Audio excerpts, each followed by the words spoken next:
All right, good morning, ladies and gentlemen. I'd like to welcome everybody and ask everybody to please stand for the posting of the colors.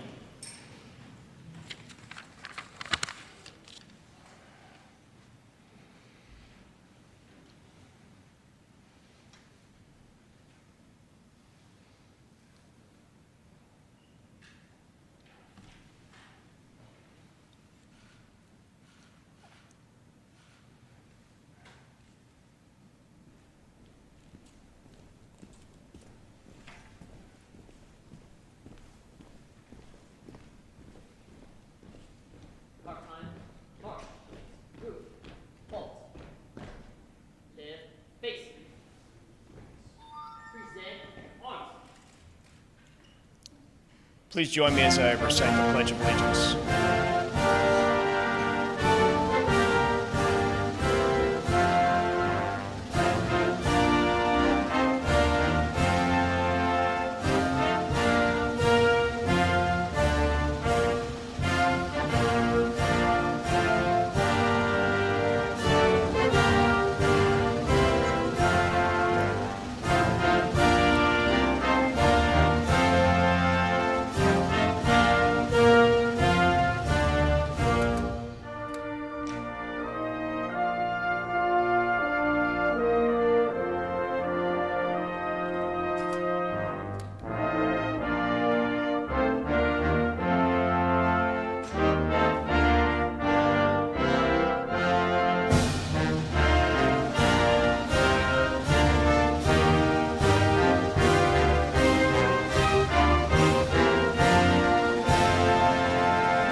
I pledge allegiance to the flag of the United States of America and to the republic for which it stands, one nation, under God, indivisible, with liberty and justice for all.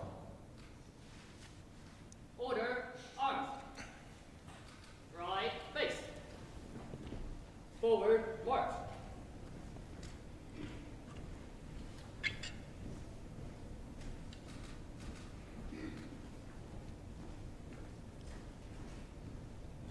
Please welcome Chaplain Tony Burns from the Franklin County Sheriff's Office.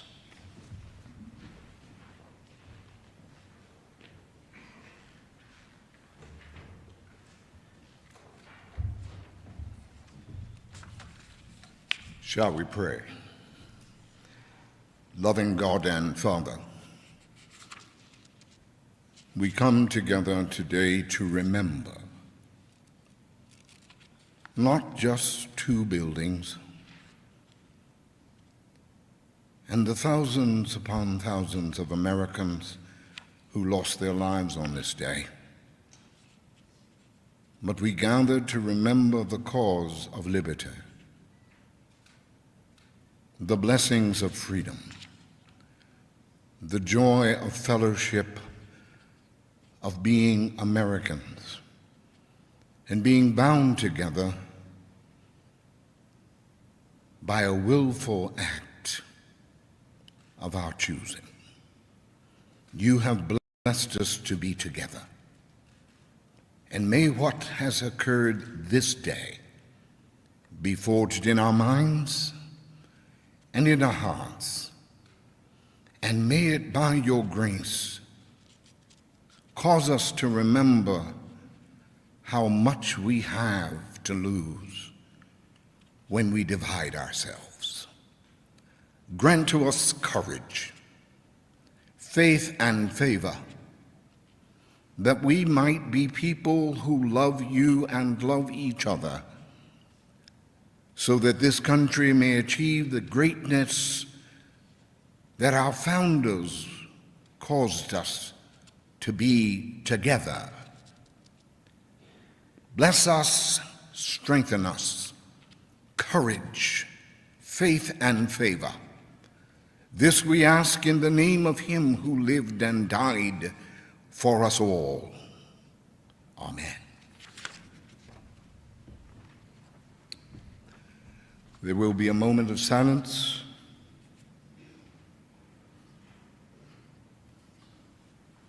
followed by the pipes and drums.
Somebody say amen. It is my privilege to welcome to the stage Colonel William Butler. Please take your seats. Good afternoon, everybody. My name is Bill Butler. I'm the president here at the National Veterans Memorial and Museum. On behalf of our board of directors, our chief executive officer, Dr. Frederick Bertley, our community leaders, our first responder leaders, and so many others, welcome to our 9/11 commemoration. If we could briefly just give a quick round of applause for Zane Jones from the city of Columbus.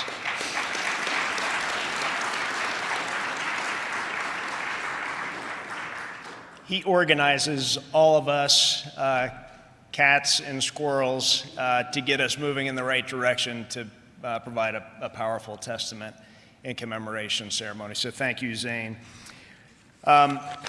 I was thinking about what to talk about. I'm supposed to provide opening remarks, but in light of the 24th anniversary of the attack on our country and the events yesterday, a school shooting and an assassination, I want to talk about, very briefly, one person who made a difference on 9/11. And that was Rick Rescorla.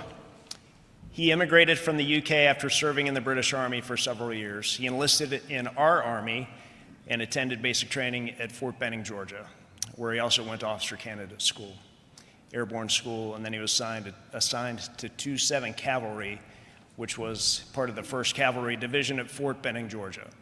In 1965, they deployed to Vietnam, and they got in the first big major battle of the Vietnam War, the Battle of the Ia Drang Valley.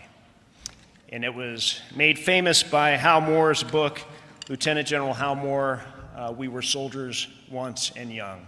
And if you ever read that book, on the cover of that book jacket is Rick Rescorla, and it's a haunting photo of a infantry platoon leader leading his men in combat. And it's just one of those photos from the Vietnam War that always sticks with me. Fast forward to 1990, and he's the head of security at Morgan Stanley at the World Trade Center.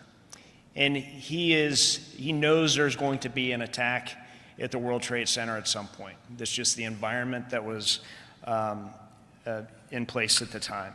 And he predicted within 30 feet where explosives would be placed in an attempt in 1990 to drop the World Trade Center. And he had, in a report that he provided to the Port Authority of New York, had predicted that. Fortunately, it did not happen. Towers did not come down. But based on that experience, he became, as head of the security at Morgan Stanley, so vocal and instrumental in providing security preventive measures for Morgan Stanley. This was a huge firm, occupied 22 floors of the World Trade Center South Tower. And quarterly, despite many of the senior executives who were part of Morgan Stanley, he made everybody rehearse evacuation drills. So fast forward again to September 11th, and he got 2,000 of his employees out of the South Tower, despite some executives saying, we don't need to evacuate, it's just the North Tower, that's it. He got another 1,000 employees from sister organizations out of the South Tower. He went back up to ensure that everybody was accounted for on his team.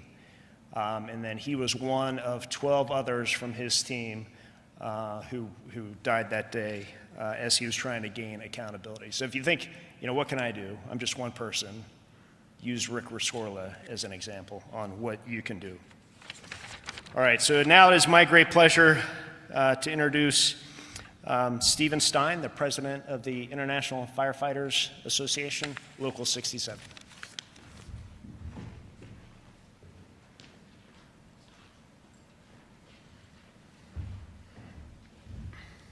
Good afternoon. This is a tremendous honor to stand here and address everyone on behalf of the Columbus firefighters, and as we remember and reflect on the events of September 11th. And as we do that, and this is something that a lot of firefighters will carry a picture of their loved ones, something sentimental to them, up in their helmet. And for the better part of 20 years, every fire helmet I've ever worn, I have a bit of a homily from Father Judge, who was the chaplain for FDNY. I'm going to share this with you. He was saying Mass at the 42 house up in the Bronx. They had a new firehouse that opened, and they did Mass in the bay of the firehouse. And as he was going through his homily, he said, "That's the way it is," he said, standing in the middle of a makeshift aisle in front of a makeshift altar. Good days and bad days, up days and down days, sad days and happy days, but never a boring day on this job. You do what God has called you to do. You show up, you put one foot in front of the other, you get on that rig, and you go do the job, which is a mystery and a surprise. You have no idea when you get on that rig, no matter how big the call, no matter how small, you have no idea what God is calling you to do. You love this job. We all do, and what a blessing that is. A difficult, difficult job, and God calls you to do it, and He gives you a love for it, so a difficult job will be well done. Isn't He a wonderful God? Isn't He good to you, to each one of you, and to me? Turn to Him each day. Put your faith and your trust and your life in His hands, and He will take care of you, and you will have a good life. This was the last homily that Father Judge ever gave. It was on September 10th, 2001. He was the first member of FDNY to perish, and everybody on 42 truck that responded down there did not make it back. And this little homily just stays with me and all of our other firefighters, think of what matters most when we're going on those calls. And, when we think about September 11th, it was one of the darkest days in American history, but it was also one of our most defining. On that morning, nearly 3,000 innocent lives were taken, 343 FDNY firefighters, 60 police officers, and gave everything in their service to others. But we should really remember this. In the midst of that unimaginable tragedy, FDNY carried out what has rightly been called the greatest rescue operation in the history of the fire service. There were nearly 20,000 people in those buildings when the first plane hit. 20,000 families who could have faced unbearable loss were spared because of the firefighters, the police officers, the paramedics, the building staff, and ordinary citizens who worked together with courage and determination. That is the measure of sacrifice that we honor today. Those men did not know if they would return home, and many did not. And yet their actions gave tens of thousands another chance at life. So what do we, gathered here today, nearly a quarter century later, owe them? I believe that answer is clear. We honor them best by carrying forward that same spirit of unity and service that they embodied. In the days after 9/11, America was not divided by politics, by neighborhood, by background. We were one people. Neighbors cared for neighbors. Strangers stood together. We looked at one another and saw not differences, but shared humanity. That is our call to action today. To honor those who fell, let us recommit ourselves to serving our communities with integrity, to caring for one another with compassion, and to remembering that we are strongest when we are united. The memory of September 11th demands that we will never forget the cost of freedom, the weight of duty, and the power of service. It challenges us to live every day in a way that is worthy of their sacrifice. May God bless the families who continue to grieve. May God bless all who serve. And may God bless this great city and our nation. Thank you. It is my privilege now to introduce retired Army Colonel Robert Buck Bramlish.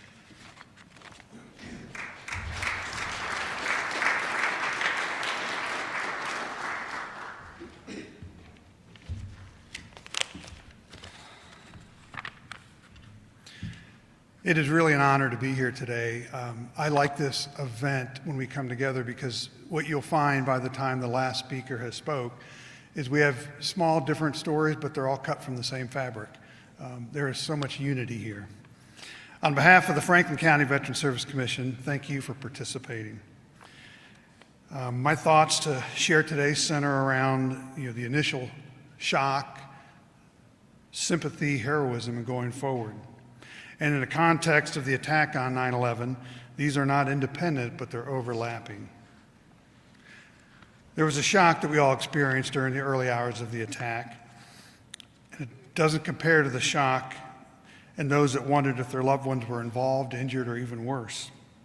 I hesitate to bring up an image, but think about all those cell phones ringing over and over as anxious loved ones tried to reach out to those who were in the areas of the attack or maybe in the skies above. This leads to an overwhelming sympathy we all feel and we felt for the pain, suffering, and grieving that started in the morning on September 11, 2001 and continues yet today. I would add, and especially in those early days, months, even years, we also empathize with those experiencing loss and devastation because it was America, it was the United States that was attacked. Anyone's neighbor was everyone's neighbor, and we felt it. And did America ever respond? There were heroes and heroism on every street corner, every neighborhood, every stairwell. The immeasurable courage that so many first responders showed in their actions and deeds running directly into danger. How do we ever thank them? If you're prone to thank a veteran when you see him or her in your daily lives, let me ask you to double down on that and thank those firemen and those police that are on duty every single day and night in our neighborhoods. 20 years of war would follow, and our brave soldiers, sailors, airmen, Marines, Guardians, and Coast Guardsmen fought and protected much of the time in harm's way. We grieve the loss of life while we praise the courage, commitment, and honor our service members demonstrate day to day. We stay strong and ready, hoping to deter, but ready to respond and defend the United States of America. Going forward, we'll just look back. We see the progress our great nation has made since 9/11, rebuilding what was physically destroyed, caring for those that were impacted and are continually impacted. And we renew our love of freedom and that of the United States of America. But to all those directly impacted by the attack on 9/11, we remain sorry for your unbelievable loss and hope that you have found or continue to find a path forward in your lives. We pray for you. For the rest of us, Let's not let those around us forget the attack on 9/11. And I use the word attack, not event, because that's what it was. We must speak truth so that all remember as we pass patriotism down to the next generation. There have been approximately 40 million new Americans in our nation since 2001.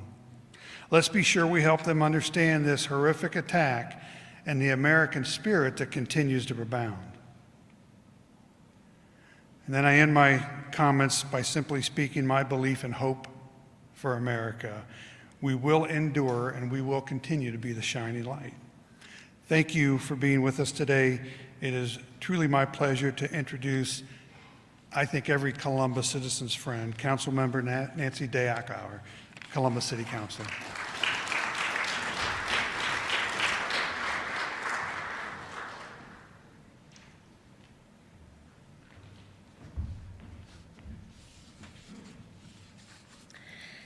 Every generation has their collective moment, that moment in time when everyone came together in shock and years later still remember where they were when they heard the news. For my parents, it was the attack on Pearl Harbor, and for others, the assassination of President John F. Kennedy. When I was young, I remember wondering what my generation's collective moment would be, or if we would even have one. And then we did. Where were you? I was living in California, working in San Francisco, and I happened to be sick that day. I turned on the TV and saw what I never expected to see in the United States, and like everyone else, I sat and watched in horror. Over and over again, I watched it. We all did. And I sat there feeling horrified and helpless. And I'm certain many of you here were feeling anxious because you wanted to be there to help. All day, we watched people running or staggering out, and we watched first responders going into the hellhole, and many made the ultimate sacrifice, and many more are continuing to die from the after effects. 9/11 was the worst day in America, and yet for a time, it became one of our finest moments. We came together as human beings with empathy for other human beings we did not know. Many people got a new perspective on life and about what's truly important. Americans felt a renewed sense of community, purpose, and compassion. Divorce filings were withdrawn. There was a wave of volunteerism and civic engagement. The American Red Cross saw a surge in signups to participate in relief efforts. For many, volunteering became a pathway to healing and a sense of empowerment over feeling helpless. People felt a new sense of connection and affinity with their community. And for some, the civic engagement spurred the creation of new charities and long-term community involvement. The bravery and sacrifice of first responders, particularly firefighters and police officers, led to an outpouring of well-deserved respect and gratitude. The attacks helped redefine the meaning of hero in American society, and the public's deep appreciation for the contributions of first responders and relief workers represented a more profound understanding of service to the community. Other nations rallied around us with an outpouring of empathy and support. For a time, political differences were set aside, and our country experienced a profound sense of national unity and patriotism. We were at our best as a nation. Today, we gather to remember and reflect on this tragedy that changed our nation. We honor the bravery of first responders and our military. We mourn the lives lost, and we offer comfort to the families left behind. But with each passing year, we see that more people have moved on. And for young people, it's not a day they experience, it's a day they read about in history class. So it's up to us to keep the memory alive, to remind people not just of what happened, but why remembering still matters. Forgetting isn't an option. Poet Thomas Campbell once wrote, "To live in hearts we've left behind is not to die." So we remember. As communities across the country gather today, and news programs report on the anniversary, it is my hope that we as a society not only remember the loss and honor the sacrifice, but that we also remember how we came together as a nation and became our best selves, a people with a strong sense of service, compassion, community, and purpose for the common good. We can be that nation again. May it be so. I now welcome to the stage Assistant Fire Chief David Baugh.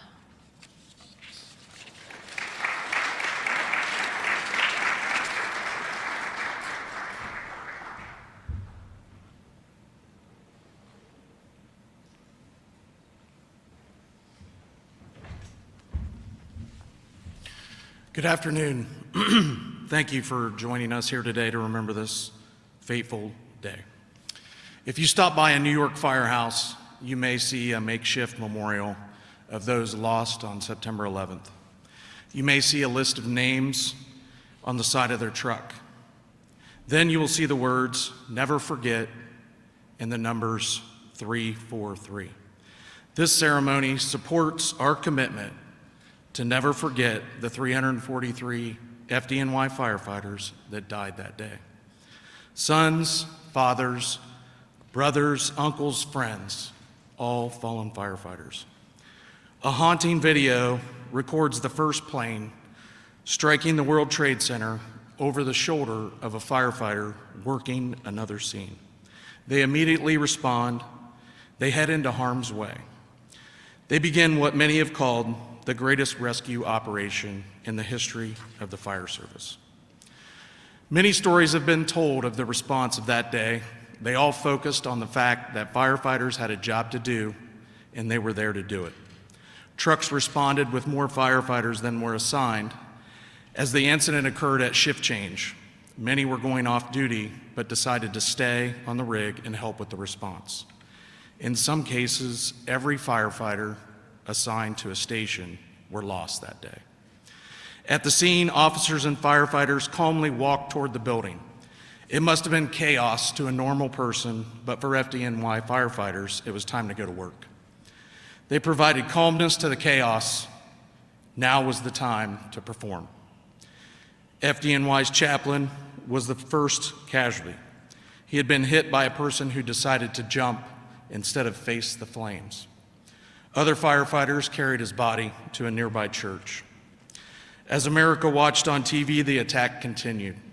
The scene of burning towers against an unforgettable blue sky is forever etched in our minds. Still more firefighters arrived, called to duty, help was needed, and there they were. We don't know what was going through their minds, but as I watched, I didn't think total collapse. As the buildings fell, many Americans maybe were shocked and dismayed. As the firefighters across the country watched, we thought, how many firefighters just died? The site became known as the pile. Fellow firefighters began searching for their partners and colleagues. As the first news cameras arrived at the pile, a sound echoed from the area. The sound of a pass alarm that activates when a firefighter lays motionless. These alarms are designed to lead rescuers to their location. The entire area was emitting that sound that day. The media didn't know what it was. They didn't comment on the noise. But firefighters watching, they knew what that sound was, and they knew what it meant. Then a couple of firefighters found and hoisted a flag. What an amazing sense of hope and pride filled our hearts. In the face of unimaginable tragedy, firefighters displayed a symbol of hope and freedom. Firefighters were at the forefront of demonstrating American resolve in the face of great tragedy. If you visit the memorial in New York, you will notice a large hole in the Manhattan skyline. You will notice a waterfall that falls into a large void in the ground, and that is the memorial. A cascading void that never fills up. Each name of all the victims displayed around the pool. A symbol of remembrance, a symbol of prayer, a symbol of America. Today in New York, a memorial will occur. Lieutenant Joseph LaPointe will retire after the ceremony. Lieutenant LaPointe has been Master of Ceremonies for FDNY, funerals and ceremonies for more than 20 years. He also served the city for 35 years. Lieutenant LaPointe has organized and presided over hundreds of funerals and ceremonies, mostly for 9/11 victims. So I'm going to end with a quote from Lieutenant LaPointe. We're honored to be able to take the worst day of their life and make it a little better. The mantra of the FDNY is to never forget. And that's not just a t-shirt, we really mean it. Other people come and go. It's up to the members of the FDNY and the fire service to remember that promise. Thank you. It's my honor to introduce Sheriff Dallas Baldwin.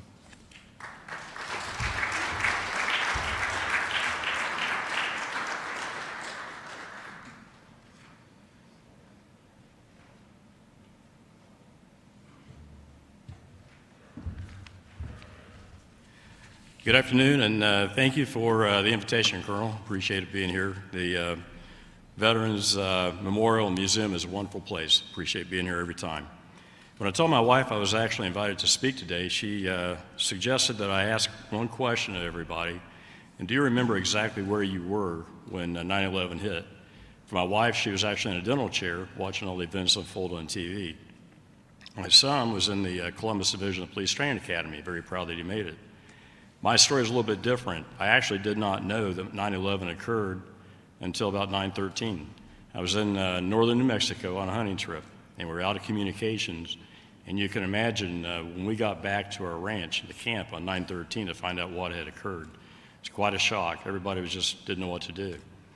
I ended up taking a truck down to Santa Fe to try to make my way back to Columbus, and stopped a little town of Pecos. And in Pecos, very odd feeling. There were people walking around carrying pistols and rifles, and they were just petrified. They didn't know what was going on. We make our way down into Santa Fe to the hotel, and in the hotel, there's the clerk was just crying her eyes out. So eventually, left the hotel, got down to the airport in Albuquerque, went through all the security checkpoints, got on the plane, and it was kind of comforting when I made the first repositioning flight back to Columbus. There's a fighter jet that escorted our plane back to Fort Worth. And you look at the plane, you think that's very comforting, seeing that fighter jet, but it also occurred to me that that fighter jet's there to protect everybody else. If our plane had veered off course, that fighter jet was going to shoot us down to protect other people. That was their job. Got back to Columbus, and excuse me, lost my place just a little bit. Got back into Columbus, and it was just a very chaotic time. I got back to the police department. Everything was an emergency run, just running lights and siren everywhere. I mentioned my son was in the academy. Later that year at Christmas, he got married. And for a wedding gift to the wedding party, and us being from a law enforcement family, we wanted to do something special. So for the 9/11 memorial and for the victims of 9/11, we made a donation to that. In return, they sent a bunch of bracelets that had the names inscribed on that of all the victims of 9/11. It was very ironic. The one I received was from a guy named Michael Curtin. Michael Curtin was a Sergeant Michael Sean Curtin, was an NYPD assigned to their emergency services unit, kind of like their SWAT team, tactical unit. And twice in my career, I've had the privilege of working in Columbus Division of Police and being assigned to the SWAT unit. And I just found it very, very ironic that I would receive that bracelet and have that connection. So again, those are just stories of my family, of what happened to us during that time. very troubling. But I thought it was very important to just kind of bring that question back to you. Where were you and what were you doing at that time? We can't forget, we have to always remember so we can go forward to remain safe. It is now my pleasure to introduce Chief of Police, Elaine Bryant.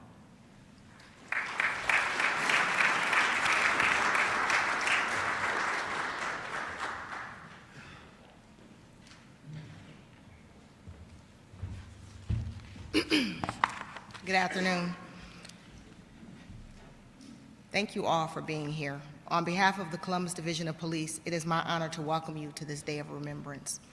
Today, we come together as a community, united, honoring the lives lost on September 11, 2001, 24 years ago. We stand with the families and loved ones who still carry that loss with them. For law enforcement, this day is deeply personal. We remember the courage of officers who ran toward danger, standing shoulder to shoulder with firefighters, paramedics, and everyday citizens who chose to act with extraordinary bravery. For me, Sheriff Baldwin, you talked about where were you? For me, the memory of that day was very vivid, just as I'm sure it is to many of you. I was just 1 year into my career, and I was pregnant with my second child.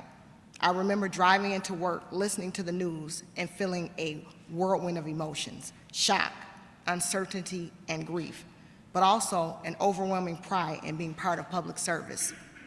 In the days and months that followed, as the world watched, I knew without a doubt that I had chosen the right path, to serve and to protect, and to be there for my community, just as so many other first responders did then and continue to do so now. As we reflect this morning, may we find inspiration in the legacy of those we lost and in the resilience of those who carried on. And may we continue building a community rooted in strength, service, and hope. May God continue to bless the families who endured this unimaginable loss, our first responders and their loved ones, and our community and this nation we all call home. I'd like to now welcome Franklin County Commissioner Kevin Boyce.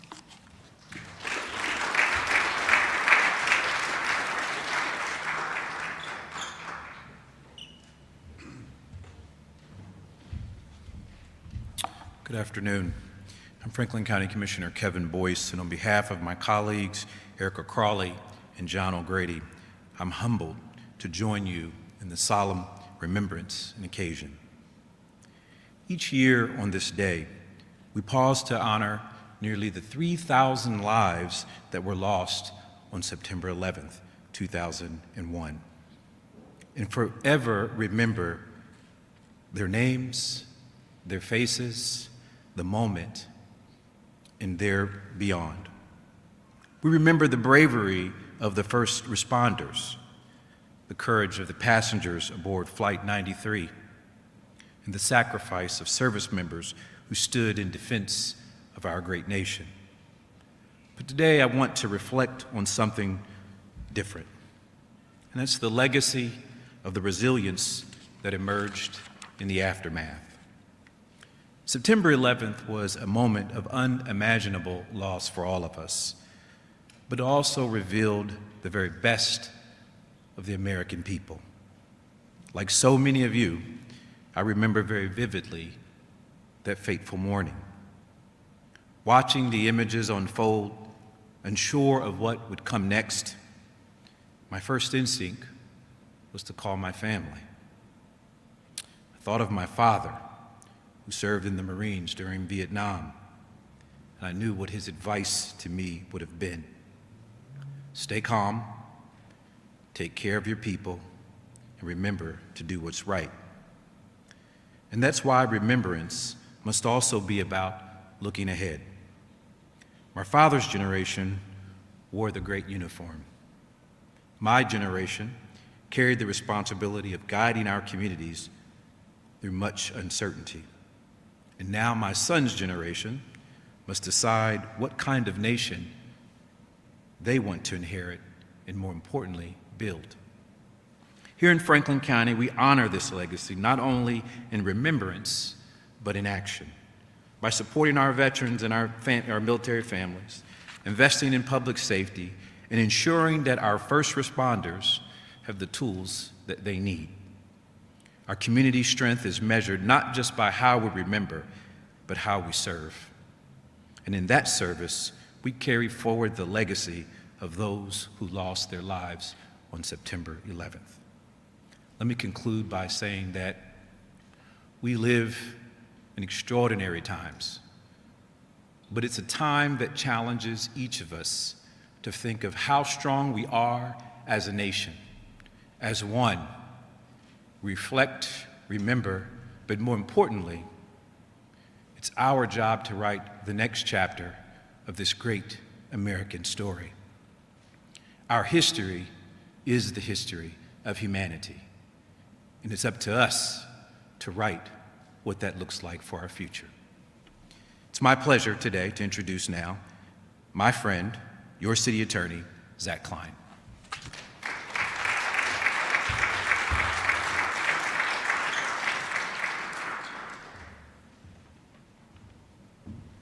Thank you, Commissioner Boyce. Good afternoon, everyone. Sheriff, it was a Tuesday and I was in law school.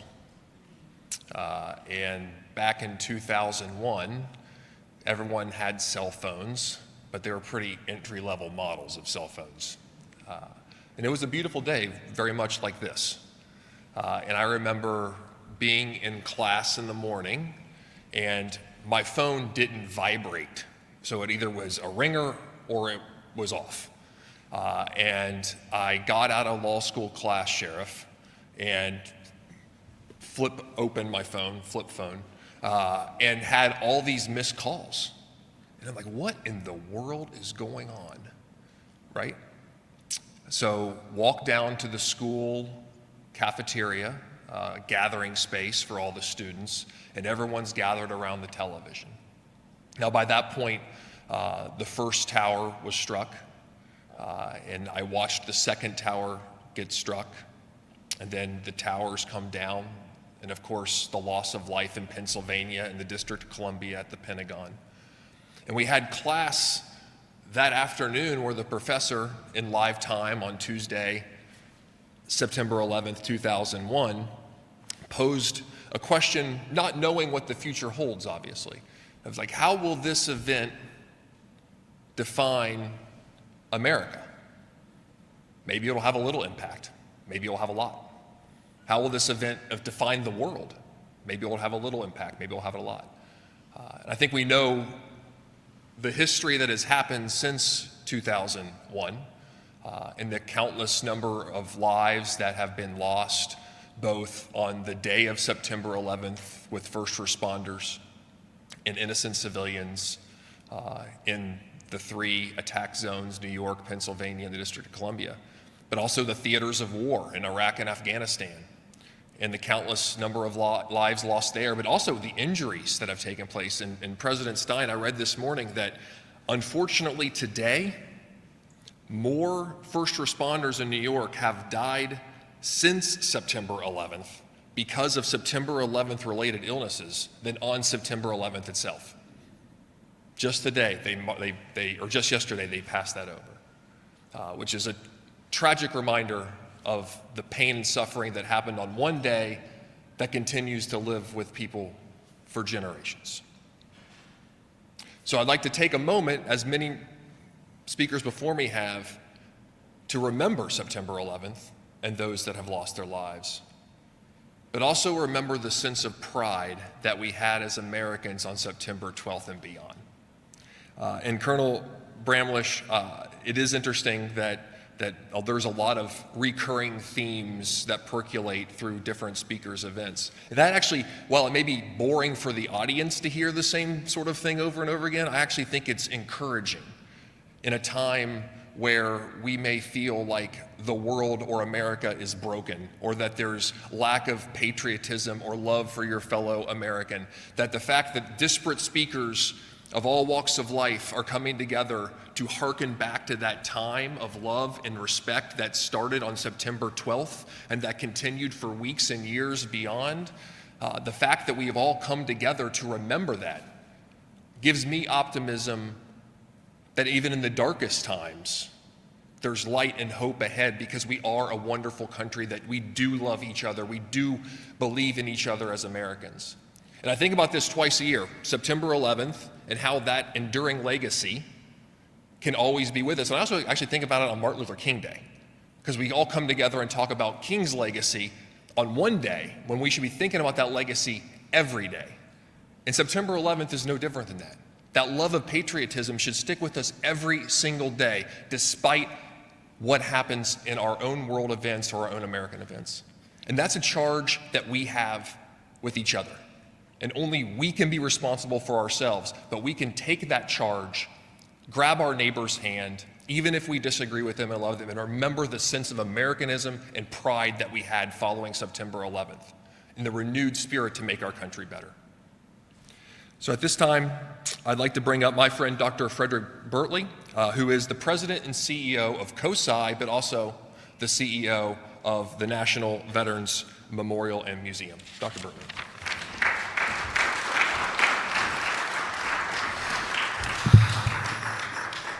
Thank you, Zach. I could simply say ditto, because the words that you've all heard capture the essence of why we're here. As a CEO, though, that might be inappropriate, so I'm going to follow the great tradition set by Councilwoman Nancy DeAkar, supported by Sheriff Baldwin and the rest of you, to tell my origin story of September 11th. It's June 2001. I'm a bright-eyed, bushy-tailed fellow at Harvard Medical School. I get into a terrible motor vehicle accident, wake up 4 days later from a coma, jaw wired shut, broken ribs, limbs, etc. 3 months later, on my path to recovery, I get a ping from Harvard Medical School where, if you think Google or Facebook hoard your data, none are worse than Harvard Medical School in terms of capturing all your data points. They found out through my injury that it turned out I had a very high level of platelets in my blood system. Platelets, for those of you who don't know, are the pieces of your blood system that allow you to clot so you don't bleed to death. If you are a hemophiliac or you know one, you know how important this system is. And so they found out I had a high count, and they said, hey, would you be willing to donate blood because your platelet count is very high, and that's unusual? Sure. They set up the appointment, September 11th. Now, those of you who've given blood know that process, and those of you who've given blood for platelets know it's a completely different process. They put you up in the equivalent of a very cushy barber or hair salon chair. They wrap you with countless blankets, because the process is they hook you up much like dialysis to a machine. They take all the blood out your system, push it through this machine over and over and over for a 3 to 4 hour period, enriching, extracting the platelets, and putting the blood back in your body. But when they do this, the temperature of your body, which is normally 37 degrees Celsius, drops significantly. And you're cold, and you're shivering, you don't know what's going on. By the second hour, you literally start to hallucinate in the chair. And they have doctors and nurses and making sure you're going to, of course, push through this. And I'm sitting there, and to date it, I'm watching, kind of, sort of, as I fade in and out, Donahue. If you remember the Donahue show, I was watching Donahue. And not fully understanding that it was, oh, we're interrupting Donahue with this news break. I thought it was a commercial for a movie. I'm looking at the television screen above the chair, and I see this tower in flames. And I literally, in real time, like the rest of us, saw another tower hit, and of course inflamed, and the rest is what we know. And again, as Councilwoman said, the worst attack on this great nation since Pearl Harbor.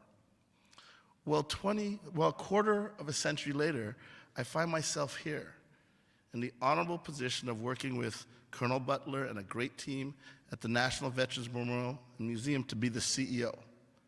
And the mission of this institution is first and foremost to honor all veterans, elevate their stories, and amplify the power of service for everyone, everywhere. And the message you've heard today, beyond the evil and horrors of an attack, is really about a country that galvanized from first responders to military folks to civilians, that galvanized to one, remember, and two, serve. And so as I think about 9/11 and the importance of this day, as was said again, I'm going to call on you, Commissioner Boyce, this is a call to action for us to remember that we can work together as the greatest nation in the world to serve each of us and this great nation. And that's what this means to me, and that's why it's an honor to do that and respect that in these hallowed halls of the National Congress, designated, by the way, National Veterans Memorial and Museum. And so to continue the great storytelling, but more so leading the indelible impacts of these kinds of things to call out the best of us, it's my pleasure to introduce our fearless leader that makes this city one of the greatest cities in the country, my friend and colleague, your Honorable Mayor, Andy Ginther.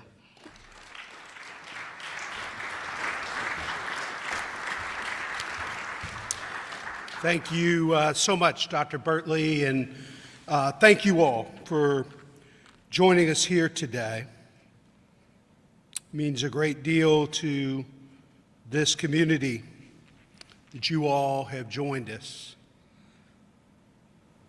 especially our fire, police, first responders, military personnel, veterans, and families. We are honored to have so many outstanding public servants with us. Your presence reminds us that service and sacrifice remain at the very heart of our community. Today we gather once again to remember the tragic and terrible events of September 11th, 2001. It has been 24 years since one of the darkest days in American history. It's an event that remains vivid in our collective and individual memories. As we stand here today, nearly a quarter century later, emotions remain raw. The images, the shock, the heartbreak, the uncertainty of what would come next. But now, given the benefit of time and contemplation, we can also remember something else. How, in the middle of fear and chaos, extraordinary courage rose to meet the moment. Firefighters and police officers rushing to the scenes in New York and Washington, passengers on Flight 93 choosing selflessness over survival. Ordinary Americans becoming heroes in an instant. Those acts of bravery did more than save lives. They lit a path for us all. They taught us that even when hatred seeks to divide, the human spirit can rise, united and unyielding. I know that every generation processes this day differently. For some of us, 9/11 is a memory etched in real time, where we were, who we were with, how the world seemed to change in an instant. For others, especially younger Americans who were not yet born that morning, 9/11 lives on through the footage of the day and the stories we tell. Stories of courage, resilience, and service. And that is why we gather each year, and will continue to every year in this community. Because remembrance is not passive, it is active. It is the way we honor the fallen, support the survivors, and teach future generations that the strength of a nation is measured not only in its power, but its compassion. Remembrance carries a challenge and a responsibility. In 2001, America found unity in the aftermath of tragedy.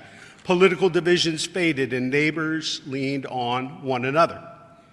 Today, we live in a time of sharp divides and loud disagreements and violence. But if we truly want to honor the legacy of those we lost, then we must strive for common ground. We must endeavor to find the sense of service and togetherness and rekindle the spirit of unity that 9/11 proved we are capable of. We don't have to agree on everything. Democracy does not require it. What it does require, however, is respect for one another. It requires us to see and hear one another, not as adversaries, but as fellow Americans, bound by shared values, a shared past, and a shared future. So let today not only be a day of mourning, remembrance, but a call to action, to serve our communities, to thank our first responders, to extend kindness to strangers, to choose unity over division. This is how we can keep the faith with the memory of September 11th. 24 years later, we still promise we will never forget. We will never forget the lives cut short. We will never forget the bravery of those who rushed in when others fled. And we will never forget the spirit of unity that carried us forward in the days that followed. May we continue to live worthy of that legacy. May God bless you. May God bless our great city and the United States of America. It's my pleasure to bring up CPD Chaplain Jared Howe.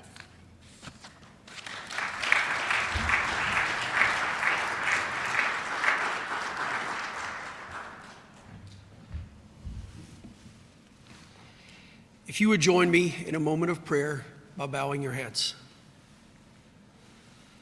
Gracious and eternal Father, on this day 24 years ago, when you were not surprised, we were.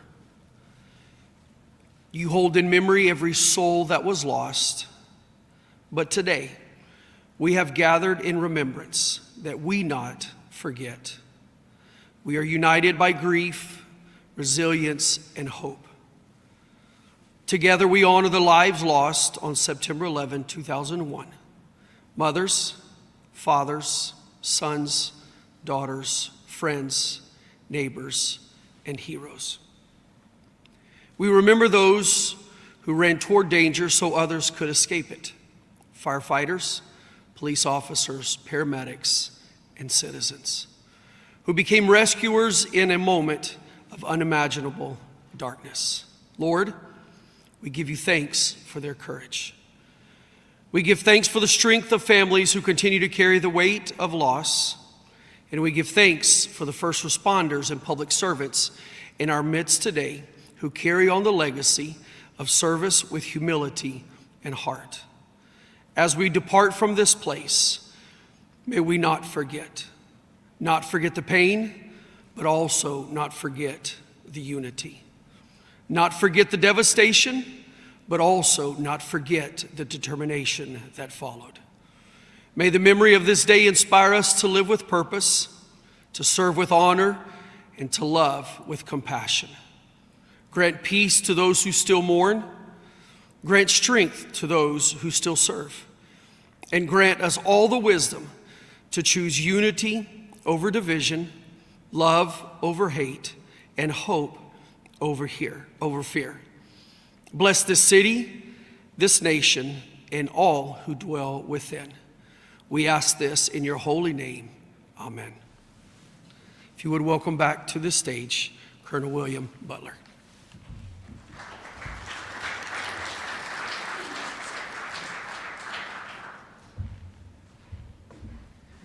So hope, unity, unity, unity, service, selflessness, legacy, love, compassion, empathy. Those are all words that our speakers described and presented. So today's a National Day of Service. Martin Luther King Day is also a National Day of Service. What can you do? What can we do? We can become agents of change. We can make a difference, much like Rick Rescorla.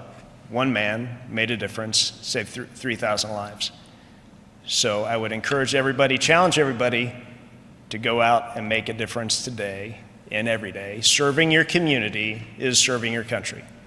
Ladies and gentlemen, thank you for joining us as we commemorate the 24th anniversary of September 11th at the National Veterans Memorial and Museum with our great city and county partners. Have a great day.